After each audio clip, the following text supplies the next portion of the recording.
Welcome, everyone, to the Stoa. Today, we have our astrologer in residence, Daljeet Peterson. Daljeet wears many hats, and one of them is he's an astrologer. In his astrological practice, he combines sense making and choice making. So he provides you your chart, and it helps you with his guidance to sense make and choice make what is and what can be. And I'm someone who comes from a intellectual tradition that is quite skeptical of like everything, including astrology and stuff like astrology. What's this? And I sense that a lot of people in the kind of who still have similar background of being skeptical with something like astrology. But I took Daljeet's, and I'm right now, like these days, I'm just open to anything. So like, I welcome astrology, and I welcome having a session with Daljeet. He did my chart. I was blown away. First of all, it was like really well done how he guided me through that session. And a lot of the stuff that he was telling me just resonated in a really deep way. And so my mind hasn't been made up with astrology, but there's something here, and there's especially something here the way Daljeet does it. And so I invited Daljeet to the Stoa to do a session on, I think, what is this session called? Astrological sense making, blueprint of the soul. So Daljeet is going to share his thoughts on the way he does astrology and the way he holds it, and then we'll have a Q&A. So that's the first 60 minutes. And if you don't want to be on YouTube, just put your question in the chat. If you have a question, you don't want to be on YouTube, just indicate that. I'll read your question. And then at the top of the hour, we'll stop the recording and have a more open conversation at the Stoa for about 30 minutes or so. So that being said, I will take in Daljeet now. Welcome back to the Stoa, my friend. Thank you, my friend. It's good to be here, really. And thank you. A great deal of gratitude I have for you and for this space, this community. It's just, in preparation for this, I was looking through the YouTube page of what we've done here in the last 2 years, and just the depth and the breadth of what we've explored in the topics. It's just super impressive. So hats off to you, and I hope there's many more years to come. I speak for, I think, a lot of us in the community. We're so grateful for it, and such an honor for me to be able to participate in that. Although it's really interesting, you look at all of the topics we've explored, so many, and we've touched on, from the rational and the philosophical to the mythopoetic, and we've gotten into some pretty weird subjects on the porch here, but never astrology, right? And it kind of is this strange, like, third rail of mythopoetic epistemics, if we could call it that. And even my own self, as someone who practices astrology, I was kind of a closet astrologer up until very recently. I've been studying and practicing and obsessed with it for 25 years. But it wasn't until March of 2020 when I had sort of the epiphany that it was time for me to be more public about my interest and to share this technology. It's a psychotechnology, really.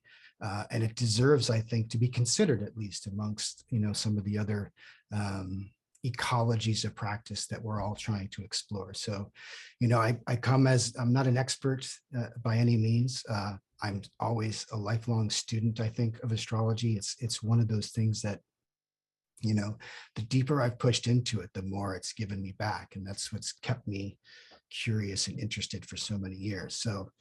So I'm coming to you as, as another member of the Stoa community, just sort of bringing my toys to the sandbox, if you will, and sharing them with you guys. And hopefully people will find it helpful or interesting, or it will stimulate other explorations. So that being said, I'm going to let me share my screen here.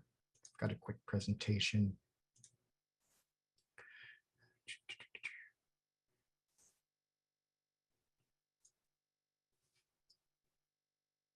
Right, hopefully, are you all seeing the screen, the title? Cool.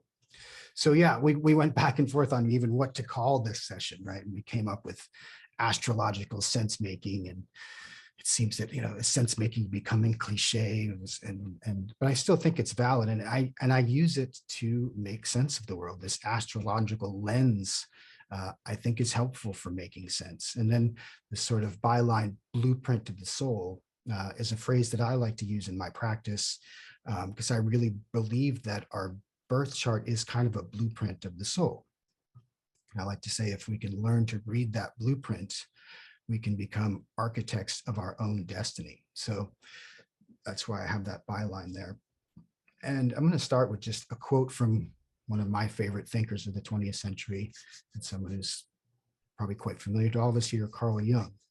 And he said, whatever is born in this or done in this particular time has the quality of this moment in time. And of course, I think he was speaking about his theory of synchronicity when he was talking about that. But that's really what astrology is. It really gets to the qualities of time, right? And I think we've been sort of obsessed with quantity, I think, for the last 250 years. Science is really good at quantifying things, but I think we've lost touch with qualifying. And so that's one of the great gifts that astrology brings, is it's trying to determine what is the quality of the times that we're in. And to that end, this is one of the tools of the trade, right? And we're so blessed to have amazing astrology software these days that allows us to cast charts pretty easily at the snap of a finger.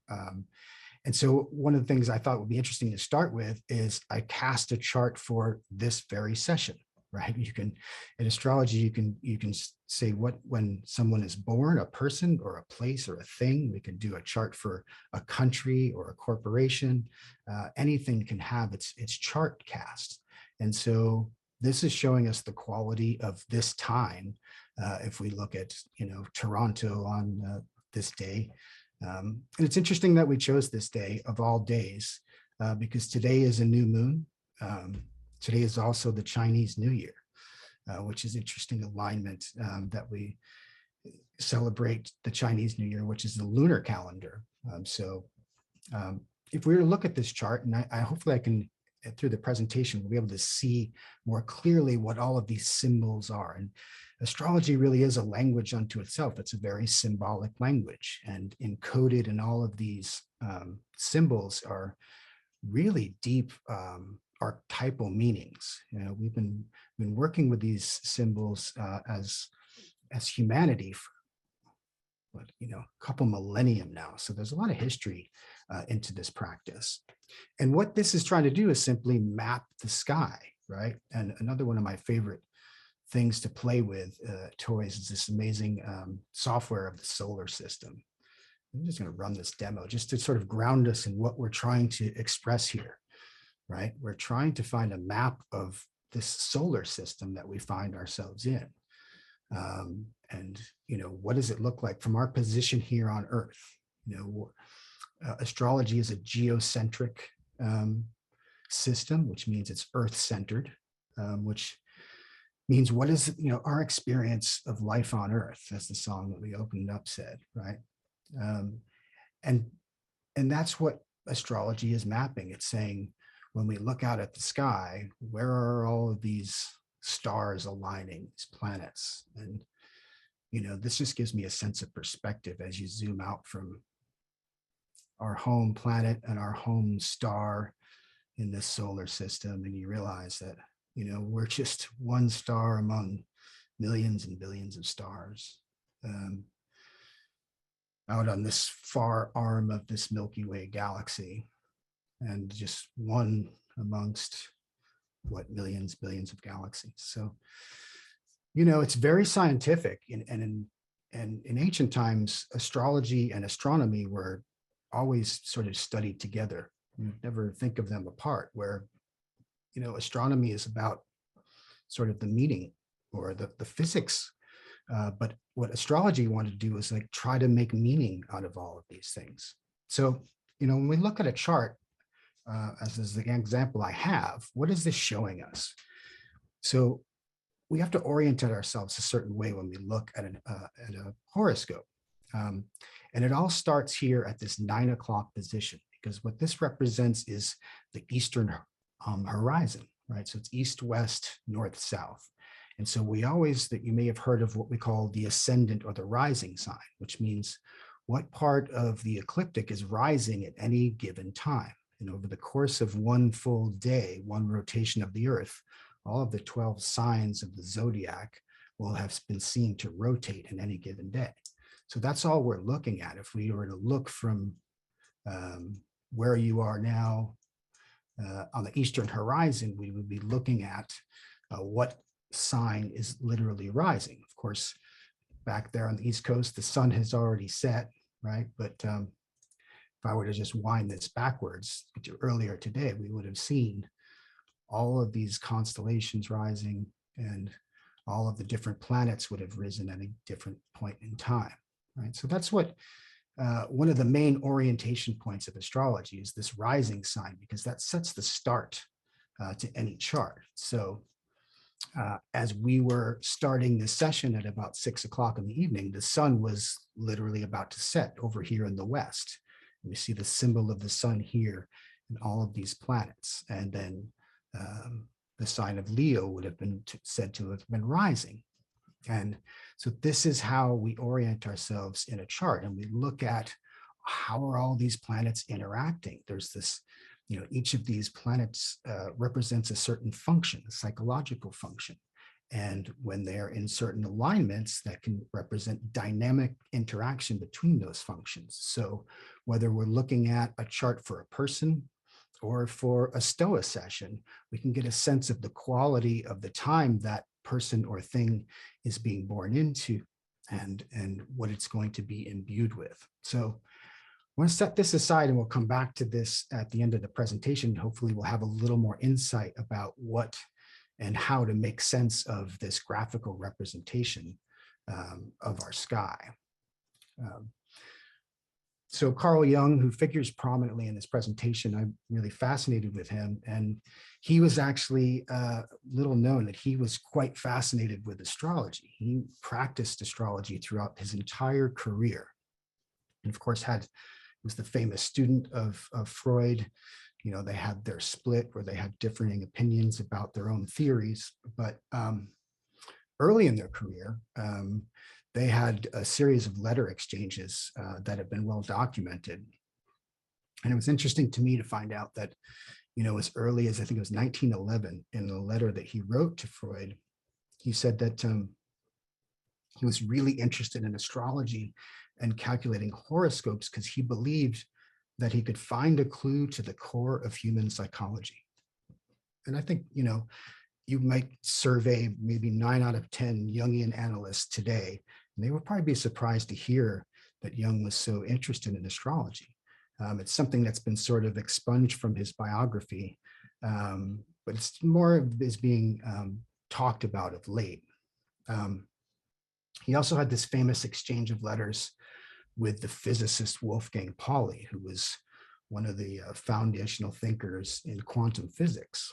And he was interested in Jung's theory of synchronicity. He thought there was a lot of synergy between their two theories, and they wrote letters back and forth for a better part of 2 decades. But in his final letter to Pauli in 1958, he just said, listen, I'd love to keep talking physics with you, but I'm too consumed with the study of astrology to keep this correspondence up. So, this was just a few years before his death.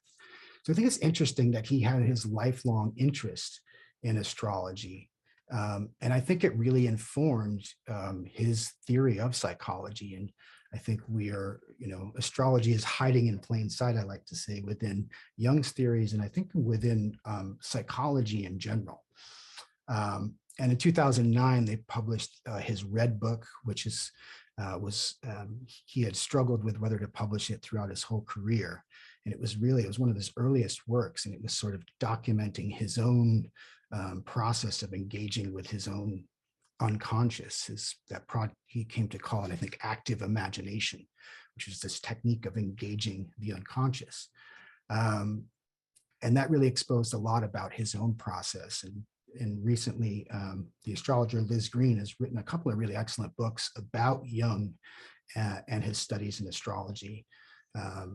This other one here about that book, Liber Novus, the mention of daimons, which I know is a subject that's of great interest to many here, including our steward. So Highly recommend those books if you're interested in the subject.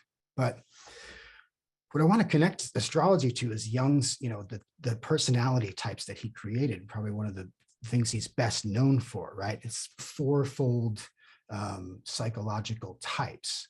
And from that, we've gotten the Myers-Briggs personality test. And I'm sure almost all of us here have probably taken this test at some point in time and can point to which of these roles we tend to play based on our personality. And we've since got things like the Enneagram, which is a very interesting personality test, this ninefold method. We have things like the Big Five, which is something I know like Jordan Peterson is big on this as one of his models. And this comes from like lexicon analysis, I think, is how this one gets presented.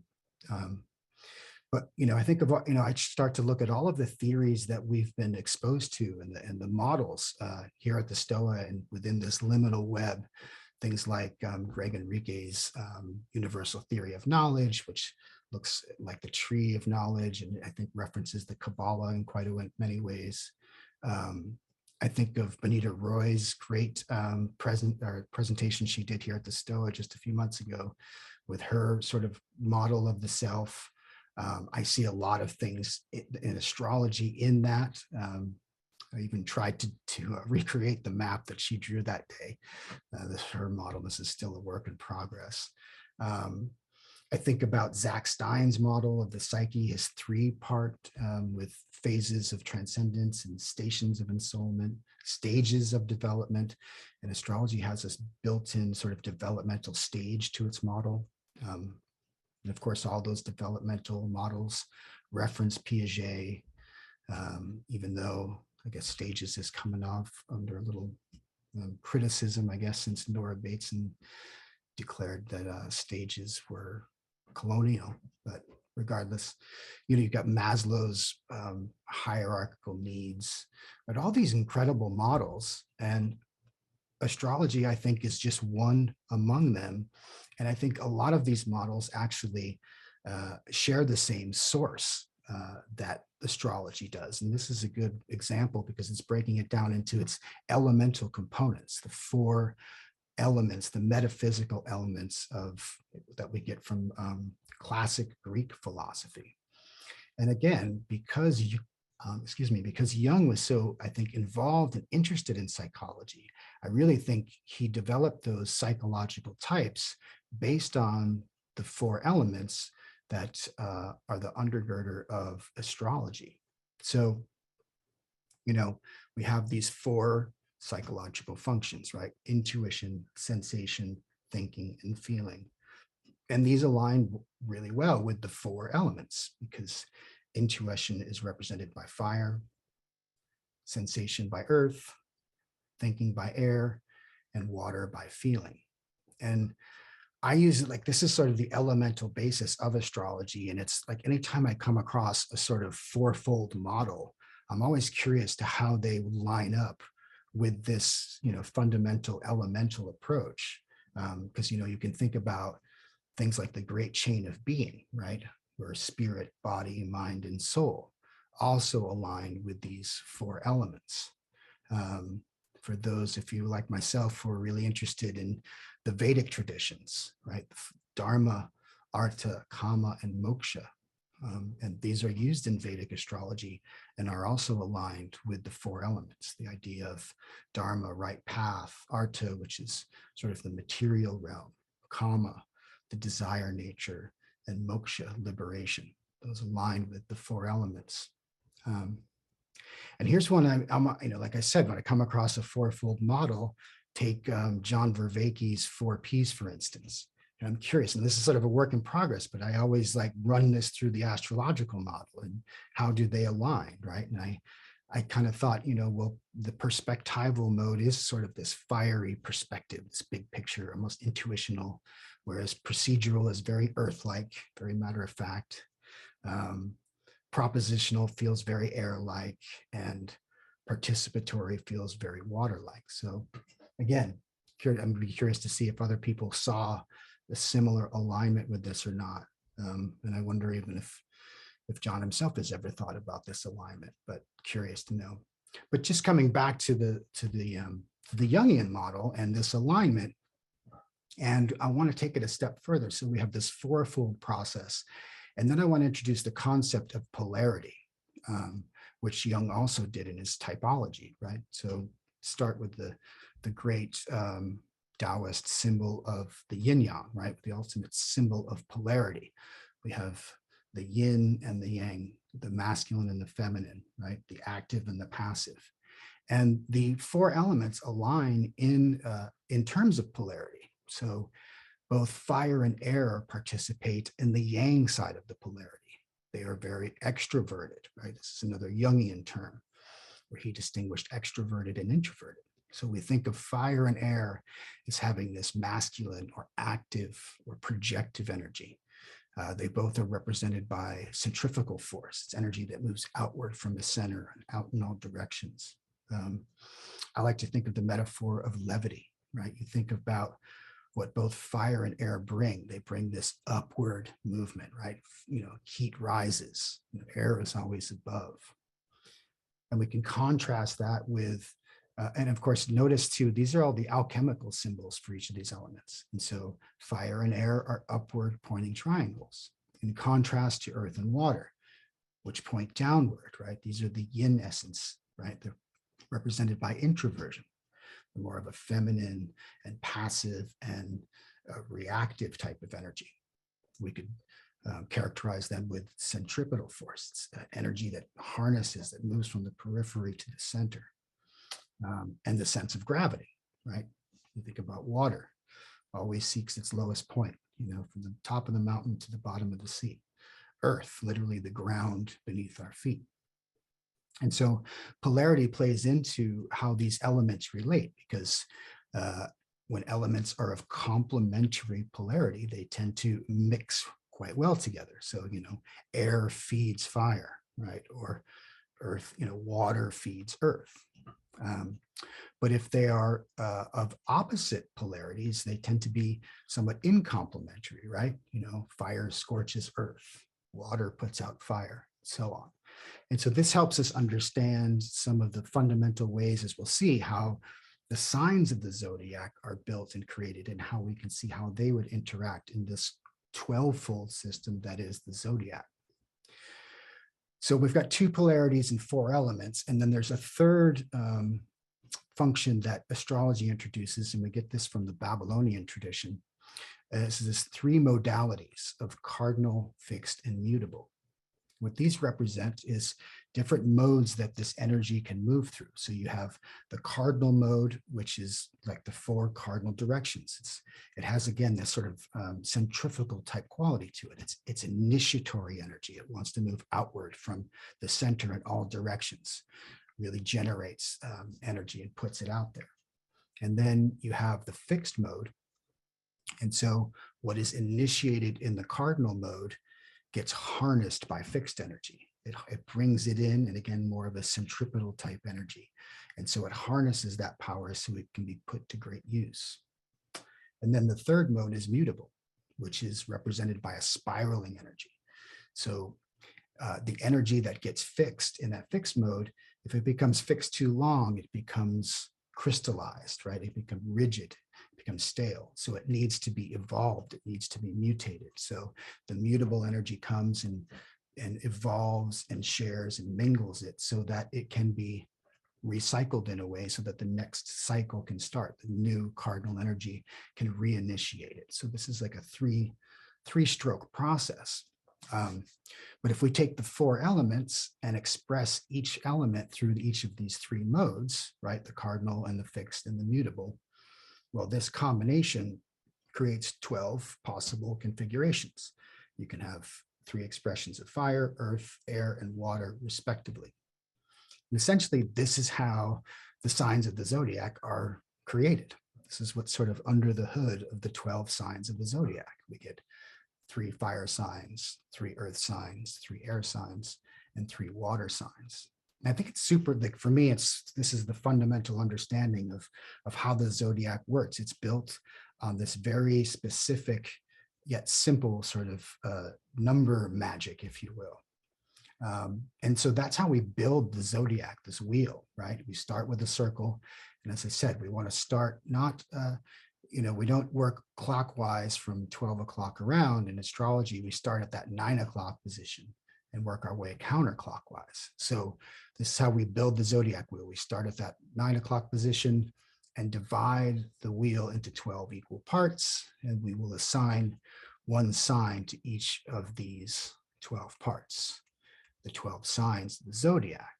What's encoded in each of these symbols is polarity, element, and modality, right? So we know we start with a fire sign, Aries. It's always followed by Earth, which is Taurus, Gemini, air, and then Cancer, water. And then that cycle repeats. So we get, Leo, fire, Virgo, earth, Libra, air, Scorpio, water, and then a third time with Sag, fire, Capricorn, earth, Aquarius, air, Pisces, water. And because we know the polarity of each of these signs, right? We know that all fire signs are going to be yang, all earth signs will be yin, all air signs yang, water signs yin. And so here we have this two-stroke alternating current of polarity. And it's important that each adjacent sign switches polarity. And then we can add that third factor of the modalities, right? So we start with a cardinal initiating energy of Aries, gets fixed in Taurus, and then mutated by Gemini. And that pattern repeats again: cardinal, fixed, mutable, cardinal, fixed, mutable, cardinal, fixed, mutable, right? So this is real elegant patterning to the 12 signs of the zodiac. And this is all sort of, as I said, under the hood. And so if we can start to see at an elemental level, at the level of polarity and the modality, what each of these zodiac signs represents, we can really get a deeper appreciation for them, for these archetypes. So just show this out in a grid format, maybe it's easier to see. We've got 3 fire sign, Aries, Leo, Sag. We've got 3 earth signs, which are Taurus, Virgo, and Capricorn. And we've got 3 air signs, Gemini, Libra, Aquarius, 3 water signs, Cancer, Scorpio, Pisces. And we can also look at them in terms of the modalities, right? We've got 4 cardinals, Aries, Capricorn, Libra, and Cancer. We've got 4 fixed signs, Leo, Taurus, Aquarius, and Scorpio, and 4 immutable signs, Sagittarius, Virgo, Gemini, and Pisces. So very interesting. We can say, okay, we have 4 cardinals, and all the cardinal signs have a similar quality. They all have that initiatory energy.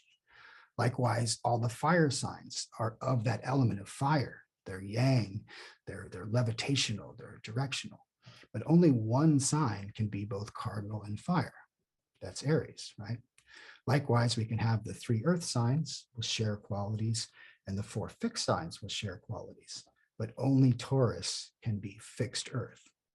So this is really a fundamental understanding that each of these signs of the zodiac is encoding a very specific combination of mode and element that gives them their unique character. And so when we have planets showing up in these signs, they tend to take on or wear the qualities of these archetypes. So, that's the signs of the zodiac. That's really only one of sort of 4 big parts that astrology at its very fundamental level is associated with, because you also have 12 houses, and you have all the planets, and you have all the aspects, right? So each of these represents something different psychologically. So the zodiac themselves, those are, as we just seen, based on Jungian's personality or psychological types, those are typologies, whereas the house system itself can be seen as a sort of developmental model, where we develop through stages of our personality, and we use different parts of ourselves in different areas of life. The planets themselves we can look at as being psychological functions, and the aspects are psychological dynamics. So now I want to just show, just like we have 12 signs of the zodiac, we have 12 separate houses. And so, as I said, the house system is going to show us a developmental model in a way.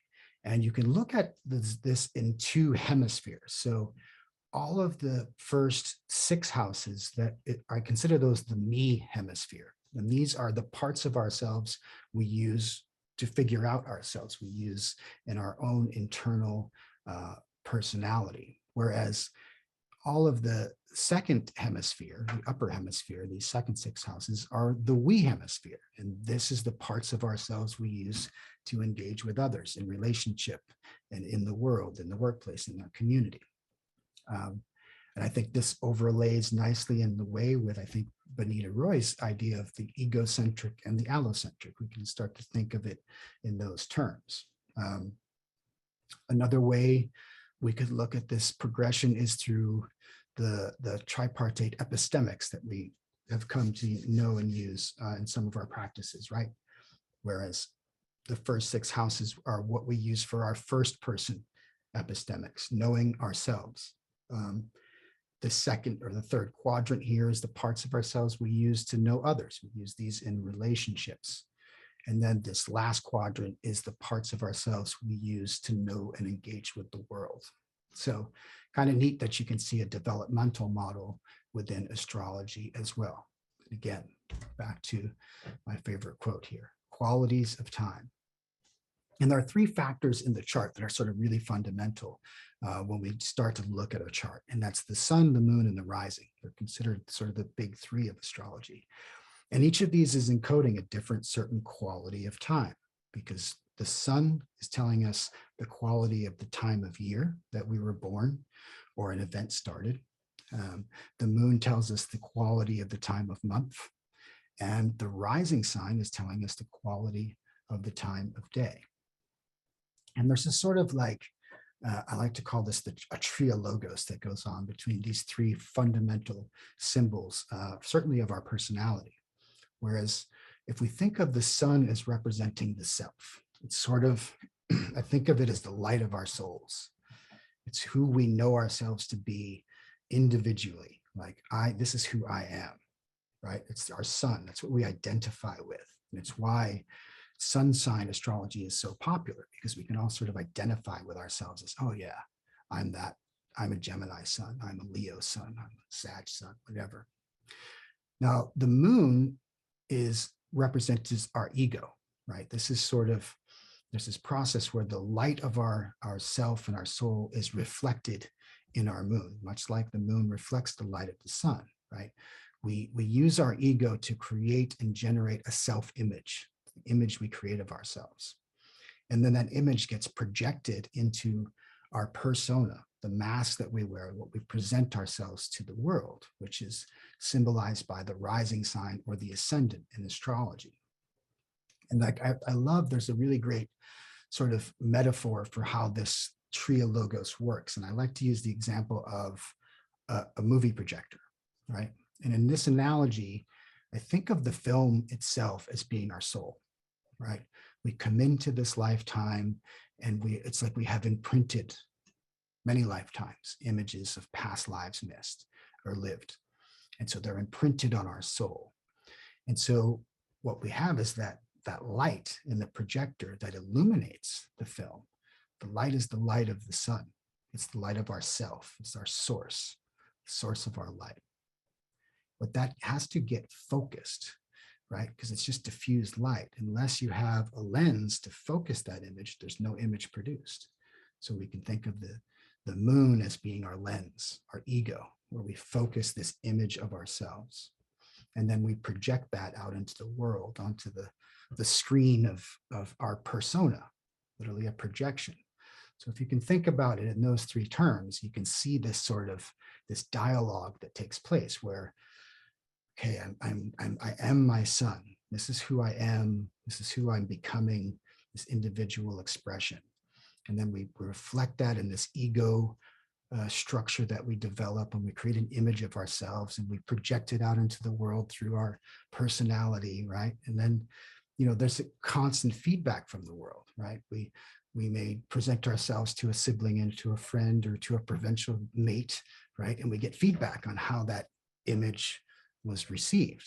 And then, well, we may return that data down to the self again. And we might be like, oh, that's not the reaction we were expecting. And we may constantly evolve ourselves and change our self-image. And so this is this constant process that we're all sort of going through as we formulate our personalities. Of course, over time, we can become pretty rigid and fixated in some of these structures, and they can become crystallized to a point where we stop evolving and stop changing. But I think one of the great things about astrology is it's a reminder that this is a constant and a dynamic process. We never stop evolving, we never stop growing. Particularly with relationship to our sun, I think of this as being this process of becoming. It's almost this, I think of the future in a way when I think of the sun, because we're never quite there. It's like this constant work in progress. We're always developing, becoming our sun. Whereas the ego tends to represent the past, right? Because it's always sort of checking against, well, how did things go before? How did that reaction, how did I get received, right? It's always checking the past for security. And so that process is very dynamic. And then the personality, the rising is very much in the present moment. Who are we right now? How are we showing up in the world? So as I said, this process here where the 12 houses represents a sort of an orientation to where we are as we stand on the earth and look out at the sky. The first house is always going to point to the east, always in that direction. So it's an orientation to our place on the planet as we look at the sky. So that first house is always pointing to sunrise. The opposite is sunset. Overhead is high noon. And at the bottom of the chart, it would be represented by midnight. And so, just to show you how this works, take an example of the first day of spring on the spring equinox. Is the sun is at the first degree of Aries. That's why it's the beginning of the cycle of spring, right? And so at sunrise on the first day of spring, the sun would be coincident with the rising point. They would be in the same spot here. But later that day, as we move through, so say the sun starts to rise here, and say by 9 or 10 o'clock, the sun's a little higher in the sky. So Aries is up here, but now we have Taurus rising, right? And as we go through the day, as the sun gets higher in the sky, now Gemini is rising as Aries moves up here. At high noon, the sun, Aries here, now we have Cancer rising. And so this kind of shows you this is called primary motion. So throughout every day, each of the 12 signs will be said to be rising. And then the next day, the sun will be at 2 degrees Aries, and on and on. So this is the sort of cycle of time. We have a daily rotation of the earth, which is the rising sign. And then we have, the movement of the sun throughout the course of the solar year. So hopefully there's a lot more to it, but that'll give us an idea of, maybe you can see this chart now in a new way. So when we talk about the chart for our session right now, we could almost sort of assess the personality or the character of this moment, the quality of this moment in time, knowing what we know about just these basic symbols, right? So we know that the quality of the time of the year, well, it's Aquarius season. The sun is moving through the sign of Aquarius. And here in the Northern Hemisphere, that's the middle of winter. It has a certain quality to it.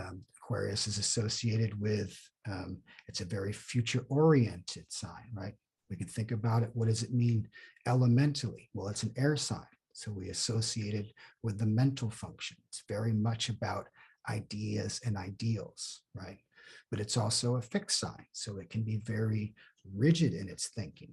It's known to be very rational, very objective, often very scientifically minded, very technologically focused. This is the qualities of Aries. So when the sun is moving through Aquarius, it's going to imbue some of those qualities. So if you were born with your sun in Aries, you may find yourself identifying individually as someone who is very intellectually focused, very focused on high-minded ideals. You may be very skilled technically or scientifically in your thinking, a very rational mind. It's associated with, it's a very social sign. It's very concerned with sort of the benefits of all humanity, like the brotherhood and sisterhood of human kind. So it's very egalitarian and socially oriented. Now, we also know that we have the moon in Aquarius, because earlier today or late last night, we celebrated the new moon, the Aquarius new moon. So we have both of these symbols united together. And so what is the quality of the month? Well, we're starting a new lunar cycle. So every month when we have a new moon, it's like a new seed is born, right? It's birthing a new idea.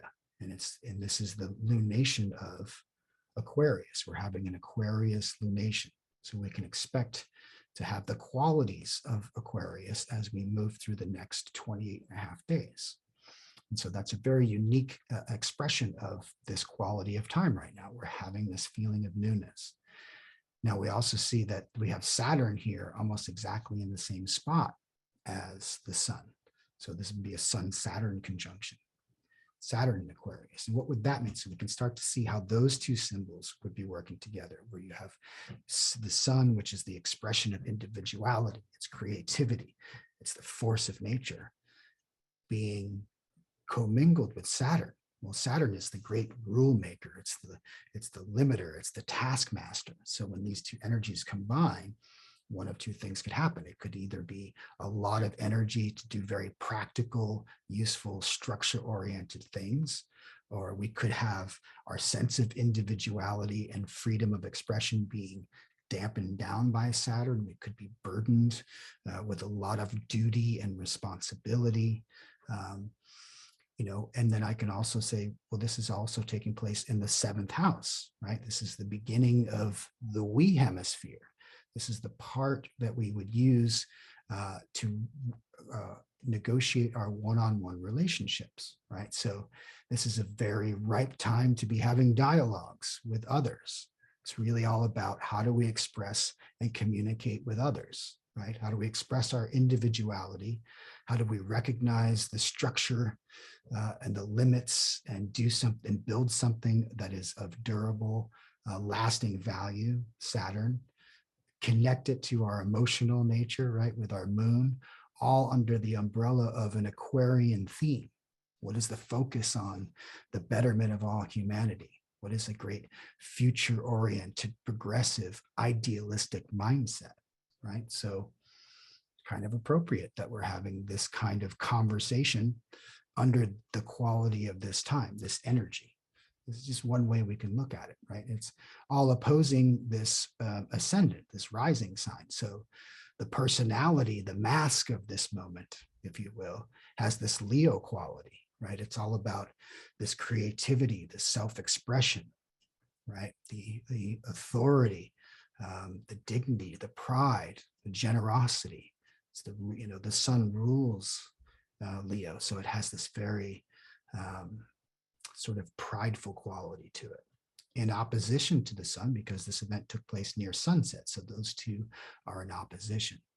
And then you can just start to look at all of the aspects between all of the planets and all of the houses, and we can start to get a better sense of, well, what is the quality of this time, this moment that we're looking at, right?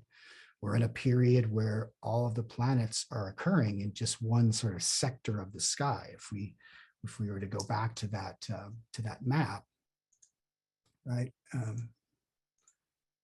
As we look out from our position here on Earth, all of the planets are appearing in just one quadrant of the sky, right? And they're aligning in a certain way. And this is what we see. If we look out from Earth, right, we see that Venus and Mars are in a very similar position.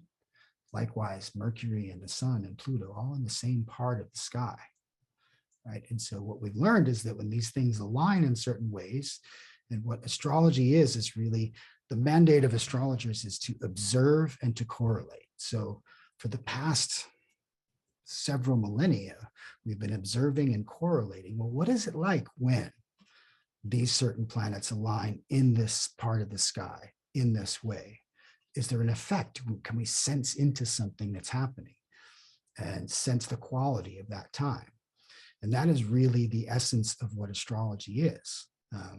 And for a lot of people, I know that's sort of hard to swallow. And I think for people who are very scientific or rationally minded, I think this is where they start to poo-poo astrology a little bit. And I accept the criticism because you're looking for a mechanism. It's like, what is the linear causality of all of this?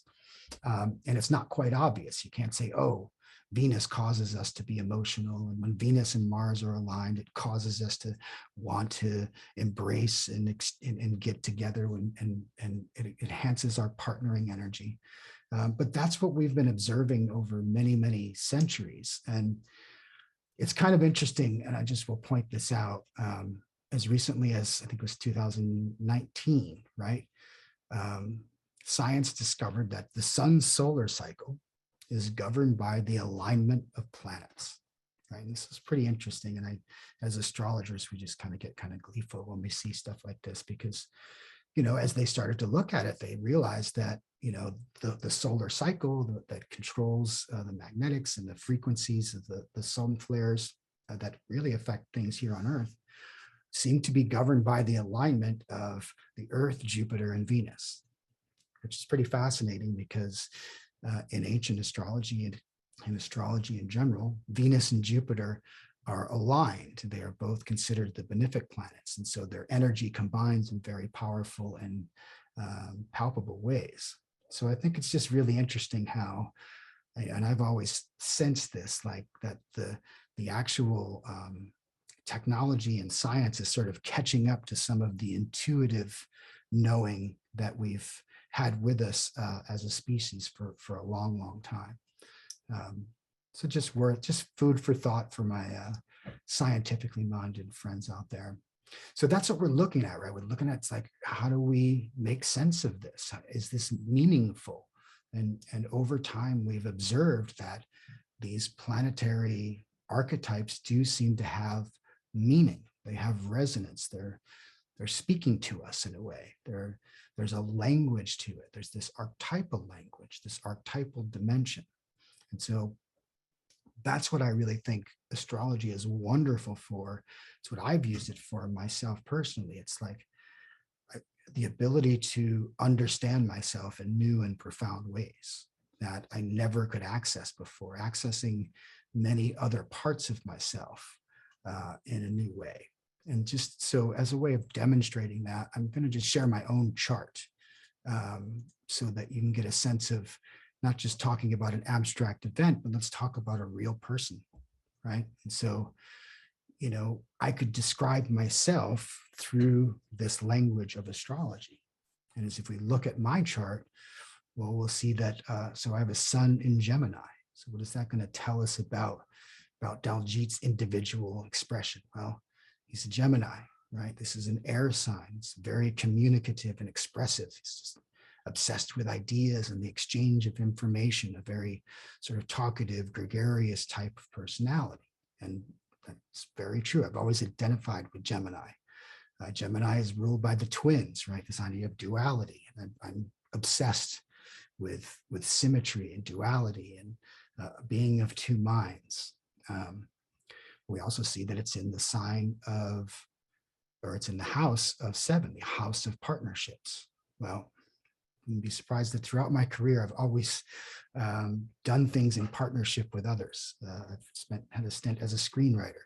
I always wrote with a partner, right? It was essential for me to create and exchange ideas with others. The very practice of astrology, when I have sessions with clients, it's this one-on-one relationship we have. It's this perfect expression of my Gemini sun in the 7th house. We see that it opposes this Sagittarius rising, though. So it's presented through what's the mask I wear, this personality. Well, it's Sagittarius. It's this fire sign. It's very much associated with the philosopher, right? And it's really just obsessed with big ideas, wants to know all there is to know. What is our relationship with the cosmos, right? And that's probably why I'm so fascinated by astrology, because it fits that model of the world that I'm trying to emulate. But then you have my moon down here in Aries in the 5th house. So what is this telling me about my own ego and need to be comfortable? Well, I have this very Aries, more fire again, right? Very aggressive, impulsive, often impatient, emotional nature to me, right? And in the fifth house of creativity. So I'm always wanting to be involved with new ideas, new adventures. I get restless if I don't have something new to focus on or play with or experiment with, right?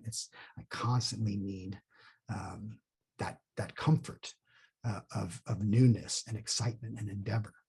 You could see that it's in this opposition to Uranus in Libra, right? So this moon now gets charged with this energy of this need to be constantly exploring, now has this sort of almost dynamic and intensely transpersonal nature, right? We think of Uranus as being a symbol of the eccentric, of the rebellious, of the progressive, of the higher mind. It's like the download of the genius of the daemon. So my very personality is very Uranian. It's very, so it also means that I can be very sudden shifts in my emotions. It's very challenging energy to work with. And so I've learned to really work through my emotions and get more in touch with my emotional nature by nature of understanding that dynamic. I have this very tight configuration of Mercury, which rules that Gemini, rules that sun in conjunction with Saturn. And you would look at this chart and you wouldn't think that that might be the more prominent feature of this. But as I've studied this over the years and really gotten to understand it, this is really one of the crucial features of my entire map of meaning. And because I associate Mercury with my daemon.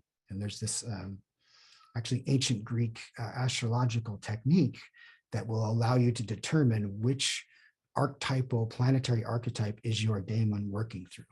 And for me, it's Mercury working through Taurus in the sixth house, this need to be of service, to have a vocation, to be able to communicate and express things of value that are grounded in practical terms, Taurus.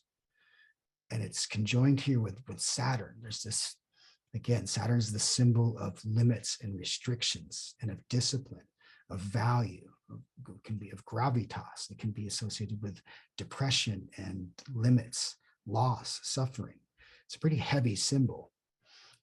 So there's this sense of, for me, always having to be right in what I say and what I do, and having this insecurity about whether I'm smart enough, whether I'm good enough. I've carried this since I was a kid. And it wasn't until I saw this map and learned to use these symbols that I learned to work with that energy, learn to understand what's going on, that dynamic. So that's kind of the insight I really wanted to share, is that, you can start to use this map, this blueprint of your soul, in a way that is incredibly rich. It's incredibly meaningful. And it just really helps us to understand, the full spectrum of our being, right? We talk about all these sort of parts of the self. And each of these planetary functions represents a different function that all have deep symbolic meaning. And for each of us, we all have all of the planets. We all have all 12 houses. We all have all of the 12 signs of the zodiac in our charts, but certain parts are going to be much more emphasized than others, right? So you look at my chart, it's like this fifth house of creativity. There's just going to be this need, this lifelong need to be in constantly creating and exploring, discovering. With my son in the seventh house, relationships are going to be important. There's just no way. I've been a serial monogamist my whole life, right? I've always need to be in partnership. I'm just better when I have a partner, whether it's romantically or creatively or otherwise. I've always had partnering energy, right? There's this desire to be different and unique, Uranus, right? In Libra, in relationships, in this 11th house, right? This is an attraction to interesting and eclectic, eccentric group identity. And I could tell you, if we went through my entire life, I've always been connected with some pretty weird and fringe type of cultures. It's involved with, things like Burning Man and other things that would say, oh yeah, Uranus, 11th house, Libra, that's a very apt symbol for someone who's going to need to be connected to group ideas and energies that are a little different, that are a little out there. But I also have Jupiter up there, so it's also very expansive, great opportunities. And I've learned and I've met so many interesting people by my associations socially, by my travels around the world. So all of these pieces are just part of a puzzle. And I find that knowing this map is super helpful to navigating not only myself, but knowing others, right? I can appreciate who I am, and I can see these qualities in other people and start to understand, well, they have, they're oriented differently, right? And this is where I think one of the phrases that's really interesting of late, a lot of people are talking about this idea of the religion that's not a religion. And every time I hear that, and I'm not sure what the exact qualifications are for that, but to me, astrology kind of has that quality to it. It has this religious quality because it invokes a belief in something higher and bigger than us all. But it has no sort of denomination. It's not exclusive. It actually allows for everyone and everything. It has this inclusive element. It has this integral element, right? We can start to see how once we start to work with these symbols, that it really is a method and a tool, a technology for integrating all the parts of ourselves, learning ourselves better, learning others better, learning how the world works. So there's so many applications for this. I think it's such a rich symbol system. It's a great psychotechnology. It's a great sense-making tool. And so I encourage and invite people to explore it, to try it out for themselves. If you've never had your chart done or never looked at your own birth chart, it's really fascinating to start to use that as a map of meaning, as Jordan Peterson likes to say. And it's always interesting. I think the byline to that book was architecture of belief, I think. And I like to use that same metaphor. It's like the blueprint of the soul and the architect of our destiny. I think there's a lot of symmetry and synergy within a lot of these mythopoetic realms with the things that, we explore through the mythopoetic. And I just want this to be considered amongst these psychotechnologies. I think it's adjacent to a lot of things we already do in this community, and I'm curious to see if it would fit in a much bigger or more profound way. So yeah, that's kind of the gist of what I wanted to share. Know how much time that leaves us, Peter, but I think maybe we can open it up to questions and see what's stimulated by this conversation and this quality of this time we're having together. Yeah, first off, let's just give Daljeet a round of applause. That was an amazing presentation. Really well done, my friend. And you got a lot of models there. Ooh, it's a delicious model fest and a good onboarding to astrology, I think, for a lot of people who don't know about it, like myself. So I'm definitely going to watch this one again. My sense is, we have 30 more minutes, so let's just do some Q&A or some shares. If you have anything you'd like to ask Daljeet or share to Daljeet or the room, put it in the chat or maybe put up your hand. And I'll maybe save some of mine, but let's take an Alyssa.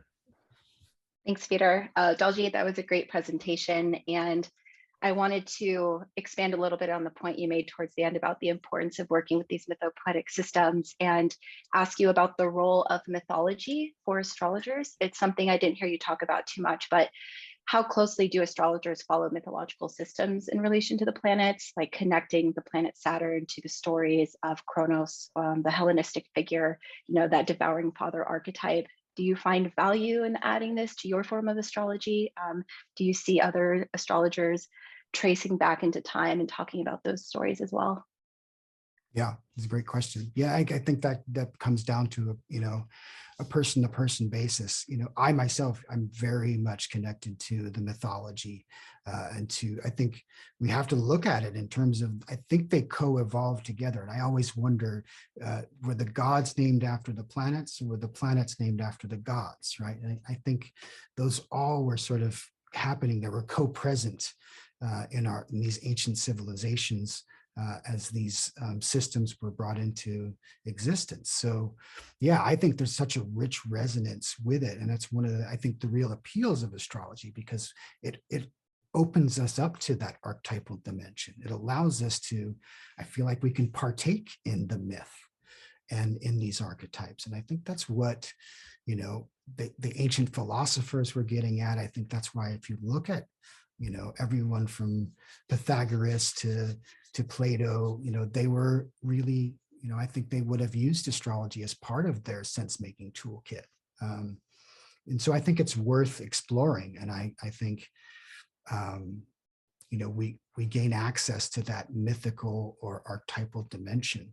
And as I said, there's these techniques that the ancients used, right, where they were trying to figure out, you know, they called it the master of the nativity, like which planetary archetype is my daimon working through? And can I identify that? And then I can start to participate in that archetype. You know, I have that with my own chart. Like, as I showed that Mercury-Saturn conjunction, I'm deeply connected to the myth of Icarus.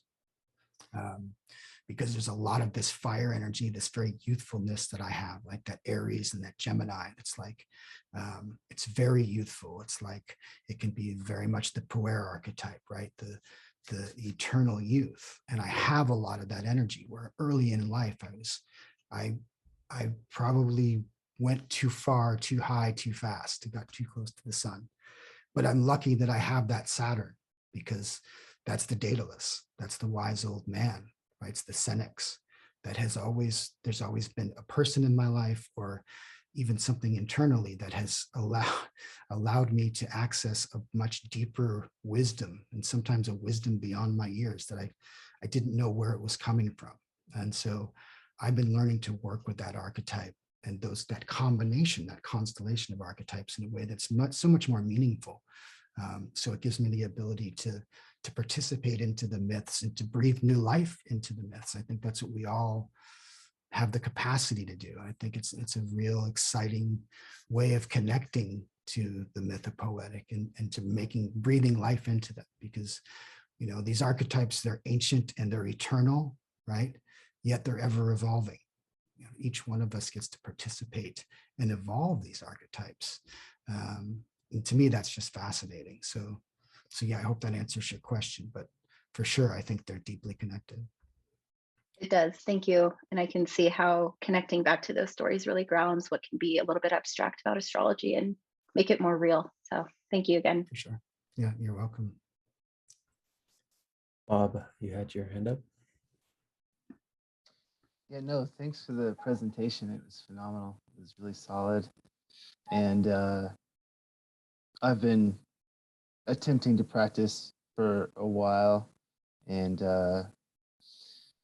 the role, I think I'm just going over the last question that was brought up, but the role of, I love this, that you came forward and said that we're all the entire zodiac. Fundamentally, we might have accented aspects, but when you look at it that way, I think without going into actual legitimate psychoanalysis, it's like the most direct way for a human, one of the most direct ways for a human to perceive the potentialities of their perspectives on their own self and the circumstances of their own life and another person's life. As you mentioned, we got through to planets. And so we got our signs and our planets and our houses and the modes and the qualities of any of them. And then it's the combination of where are they? Where is it in the sky? And then we go even further and we basically invent trigonometry without telescopes looking up at the sky, figuring out how far away these tiny dots are, to give a really beautiful explanation of saying, not only is this where your sun is at this time of year, at this time of the day, it just so happens that this time in the century, the orientation of all the planets in combination with all of the signs at once are defining this moment. And it allows you to take a breath at like what you're walking, like often I think we go through our life and we just tell ourselves short, kind of sweet stories about what just happened. It's a way to reflect and deepen your potential of reflection on what the hell did just happen or what is happening. What could I be moving forward to? What could I be doing? So I'm personally really grateful for its manifestation in this world. And I definitely think the mythology and using an archetype to fulfill, I think we get confused when we talk about archetype that. And Bob, could you land your share or ask your question? I just want to. Oh, super sorry. Yeah. Just the Archetypal Explorer is a tool that's currently out that graphs these aspects over long periods of time so you can see the intensity of waves.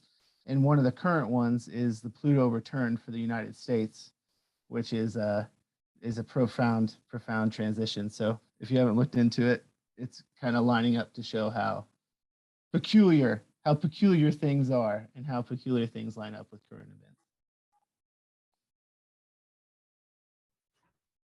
Yeah, for sure. And it's something we didn't get to touch on, but something I'm really fascinated with is we can look at, world transits, what's going on in the collective, not just, okay, we're individually have all of these archetypes, but these are all playing out in the collective, right? And it's one of the great useful, again, as a sense-making tool, when I can orient to the bigger picture unfolding. And it's, one of the reasons I came out as an astrologer, if you will, in that spring of 2020 was, that was a very significant astrological time. And so I had been looking at that since probably 2012. I started looking at 2020 because it was Pluto and Saturn and Jupiter were all going to be together in Capricorn. This is a pretty rare event. Anytime Pluto and Saturn are together, it's this 35-year cycle. And every time as we observe this cycle, when they meet, it's really challenging times. It's this difficult transformational energy meets this very restrictive, limiting, painful, difficult. It constellates, times of great strife and war. Disease is actually something that is constellated by this archetypal configuration. So, when it happened, and I didn't know what it would be, but it coincided with the virus and the pandemic, which is very classic of that symbol. The last time Saturn and Pluto were together in the sky was 1982, which was the outbreak of the AIDS epidemic. They were in opposition, I believe, during the Black Plague, right? So it's pretty fascinating when you can start to see those bigger, the macro cycles going on. And I think it's really, again, a perspective to be able to step outside of our own chart and our own bubble and see a much bigger process unfolding, and the invitation to participate in too. I just think that mindset is really helpful. That perspective can be really empowering in a way that I find so helpful to me. And as I orient to the world, I can make sense of it better by having this, big archetypal picture to look at it unfolding it. And it's constantly changing. It's a dynamic process. Nothing is ever sitting still. So, yeah. We have a juicy question from Sarah about John Vervaeke. Sarah, if you want to ask your question. Sure. Daljeet, I'm 11 degrees Gemini, so we're exactly opposite ascendant, descendant. It's amazing to me. So I'm just really happy with that. My question is, how do you think astrology could be applied to the meaning crisis that Vervaeke speaks of? Yeah, that's a great question. It's something that I think I've spent the last couple of years grappling with in my, we journal together in collective journaling. So it's something I write about and think about a lot. And I just feel like just having conversations like this, I think if I'm interested in, how can it fit in? It seems quite adjacent to a lot of these topics we're dancing around. And, John is super involved in the mythopoetic. I know he has a lot of spiritual practices. And, I mentioned the religion that's not a religion. I think he kind of coined that phrase or brought it into the conversation. So, yeah, I think if we can just even accept this as a really useful model, a format to work within, if we can understand ourselves and our connection to each other, like their common humanity, these archetypes are really, you know, as far as we can tell, it really covers the full gamut of the human experience.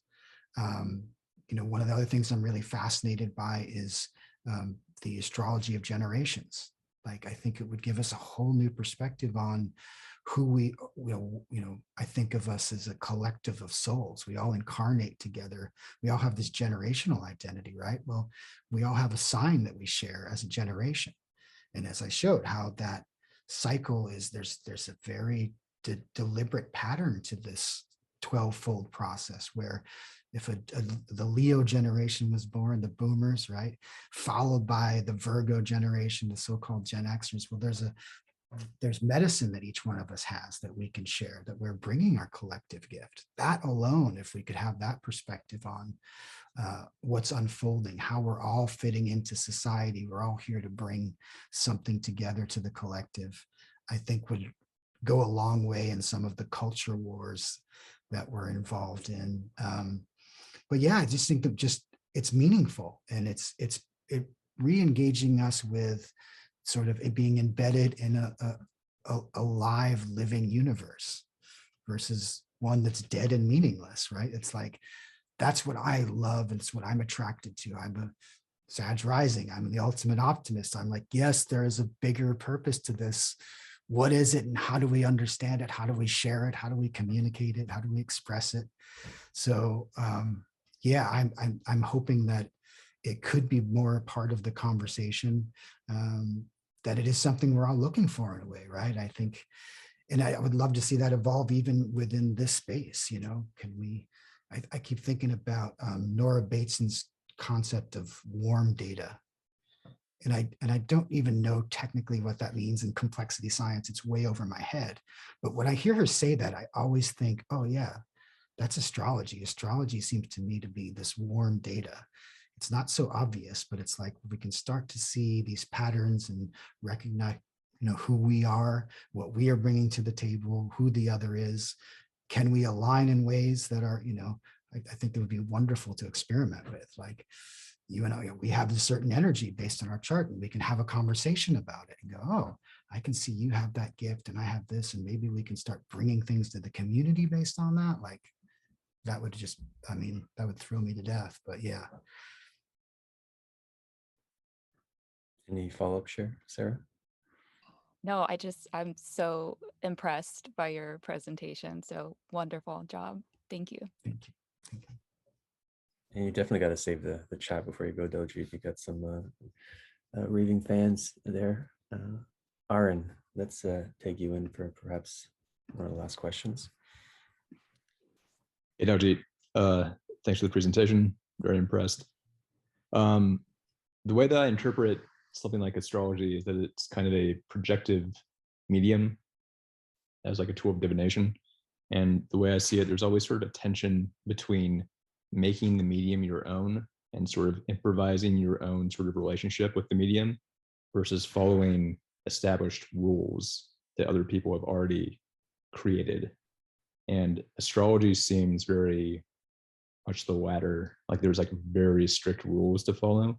So how would you advise someone to approach astrology? Should there be a kind of creative, like make it up as you go and you develop your own relationship to it? Or do you think people should really like buy a book and follow the rules and just stick with that? Do you know what I mean by that question?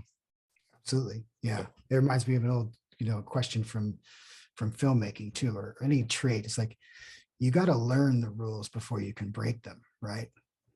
Or from art, you think of, you know, you look at like Picasso and what he did. It's like that, all that abstraction and deconstruction. Well, you look at their early work, but guy could paint, you know, if he wanted to paint by the numbers, he could. And so I think it's worth studying and immersing yourself in the structure, because it has there's incredible tradition to it. And of course, it's evolved over the years, and there's a lot of different schools of thought within it. And there's, you know, talk about the religion that's not a religion. There's denominations within astrology. I don't want to get into that, but people get very heated and defensive of certain techniques and traditions and ways of interpreting. I think if you have a very strongly aspected Saturn, you're probably going to want to lean into the rules a little more, right? If you have Uranus heavily configured, you're probably going to want to break those rules and experiment a lot more. So I don't think there's a one size fits all answer. I do think it is fun to play with, though. I think that's one of the things that makes this such a fun tool. It is alive. It is a living thing. It does invite a certain improv. We all can interpret it. Once you get to learn your own chart, you learn these symbols and what they represent, you start to see how it's alive in you, and you develop your own connection to these symbols and to these archetypes and to the practice itself. And I think that's what's beautiful about it. And I think it's why it has survived. It's like it has the structure that's loose enough to allow for it to evolve. And, it is evolving. When the ancients were looking at the sky, they couldn't see past Saturn. That's all there was. It's only been a couple hundred years that we've known about Uranus and Neptune, and that's evolved our perspective of this whole pantheon.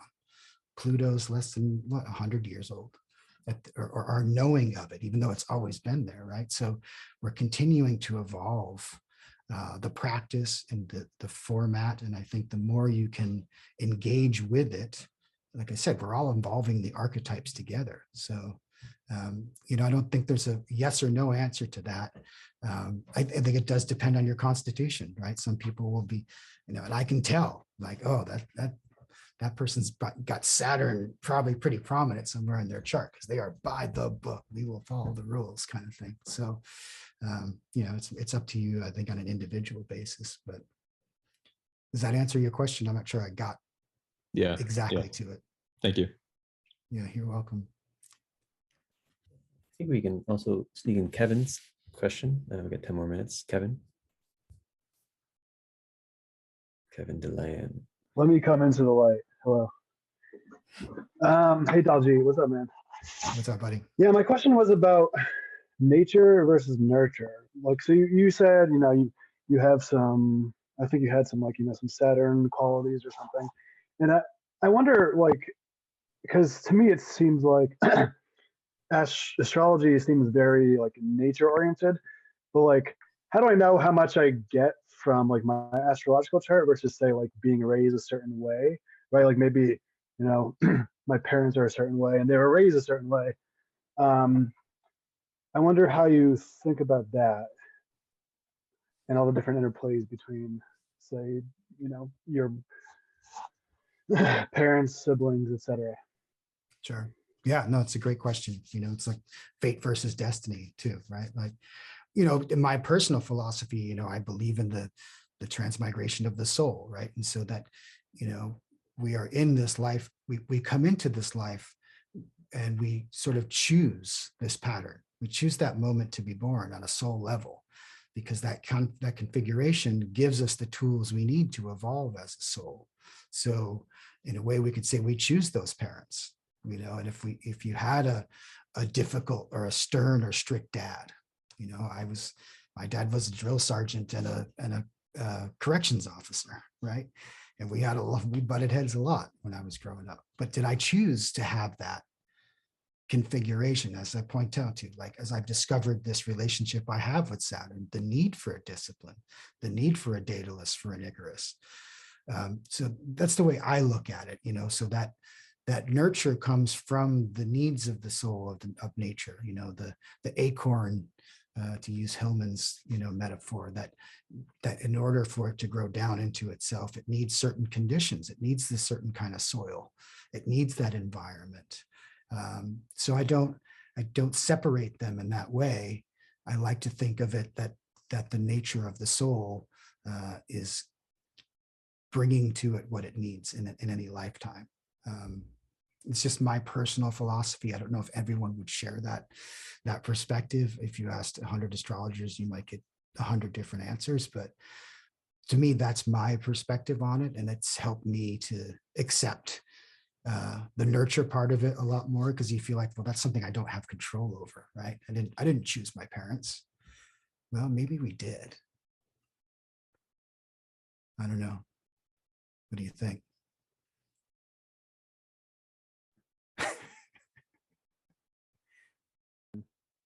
Oh yeah, sure. I like the way you put that. One quick thing to maybe follow, like you said something about your how to get in touch with your daemon. Like what?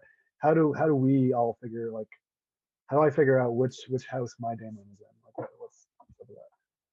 Yeah, I think I was kind of teasing that as a way. It's like, I don't know, I would love to make that as some sort of like wisdom gym practice that we could do here together as a community service or a community project. It's pretty simple. Like the technique from the ancient Greeks is your daemon will either be the ruler of your sun, your moon, or your rising. And you just kind of have to look at the chart. And this is where I always say astrology is both an art and a science, right? It is open to interpretation. But in a lot of charts, it becomes pretty obvious which, and they have, speaking to Aaron's question about rules, like there's like this set of very specific rules about how to determine which is the master of the nativity, right? And so you follow those rules to a degree, but sometimes it's a toss-up and you kind of have to intuitively determine it. But that's why I think that there's this dialogue that takes place between the ruler of the sun, the ruler of the moon, the ruler of ascendant. Those three planets are always going to be very prominent in anyone's chart. And so when I do, interpretations or I do readings with clients, I'm always trying to look at those and how those are interacting. And it's just fascinating once you start unpacking all of the aspects and dynamics. And usually the client or, the person will be like, oh, of course, yeah, that is, what I'm all about, really. And being able to identify that can be really powerful and really helpful. And just sometimes it's just that validation of some inner knowing that we had about ourselves that we couldn't quite articulate or put our finger on. And then you see that picture of it and it gets articulated in this blueprint or this map, and you go, and that resonance, it just gives you the freedom and the confidence to embrace it and to just really be truer to yourself, I think, which I think that alone is pretty powerful. So yeah, I'm happy to offline share that too with you. We can break that down if you want, but it'd be neat to do that as maybe a one of our ecologies of practice where we all discover our daemonic inspiration and see where that goes. Awesome. Thank you, Kevin. So yeah, last question, Daljeet. Like just on the practical note, and yeah, just first, like again, like I really enjoyed my session I had with you. It was really well done. A lot of care was taken, and at the time, this is when I was in Portugal. My wife and I, we had this like this intense kind of like we're like 3 days in dialogos, just like getting at the atom of our relationship. And you know nothing about that, but you just basically predicted everything that was happening. So like, whoa! So it was really cool. So if someone wants to work with you in a personal one-on-one session, like how would they go about it, and maybe what can they expect? Yeah, you can go, my website is astrolab21.com. As I thought about what I wanted astrology to be, it's, an astrology laboratory for the 21st century is sort of my byline about that. But yeah, you can go to the website and you can book a reading with me. It's called the Blueprint of the Soul reading. And it's about a 90-minute to 2-hour session. One of the caveats is it's helpful to know the exact time of birth. Some people know that, some don't. Even if you don't, if you only know, maybe you can guess a certain time of day, or there actually is techniques actually for rectifying. We can actually probably figure it out with some techniques that we can use. But yeah, that's what my session is. And I just sort of walk you through your chart. I share the screen the way I do here, and I invite you to see your chart. And I think of it as it's almost like a mandala. It has this sort of that quality to it. And I like to invite people to start to see and work with their own chart. That's sort of my mission. I don't want to just sit there and tell you this is, predict this is what will happen. What I'm hoping is like, here's this cool toolkit, use it. And then, we can always, some of my clients will come back on a yearly basis or every once in a while, or they have significant events in their lives. But in general, I'm just trying to set you up to use this tool for yourself. So yeah, astrolab21.com is where you can find me. And as I said, it might be cool to do something within the community with this technology too, because I think it's a psychotech whose time has maybe come or come again. If you're curious to add astrology to your sense-making toolkit, definitely check out Daljeet's website. I'll put it on the video description as well. And I think there might be a Stoa birthday chart reading sometime on the second birthday. So stay tuned for that. And who knows, we might do some wild sessions here, collective daemon experimentations, as Daljeet was suggesting. So I'll make some closing announcements in a moment, but my friend, thank you so much for really bringing it today. Someone's meowing. Oh yeah, okay. You got a meow there. We know who that is. And yeah, a lot of gratitude and love, man. That was a really well done session. You really hit it out of the park. And then I recommend saving the chat. You got a lot of love in there. Do that right now. So I'll make some closing announcements. Tomorrow we have Social Alchemy with AJ Bond and myself. Our Shame Educated is the last session, was where we take case studies, social awkward situations that we've been, and we transmute it into social art. So if you're interested in that, you can check that out. And then we had another session coming up called Planetary Dharma. This is about, let me read the description. At this moment in history, the deep archetypal structures of the Eastern and Western psyches are meeting, and this creative confluence of planetary synthesis, a fourth turning of the Dharma wheels unfolding. When I was like, I forgot what normal's like, like seeing what's lined up at the Stoa, what we're doing here. So if you want to check that out, you can go to thestoa.ca and more events. So that being said, Daljeet, everyone, thank you so much for coming to Stoa today.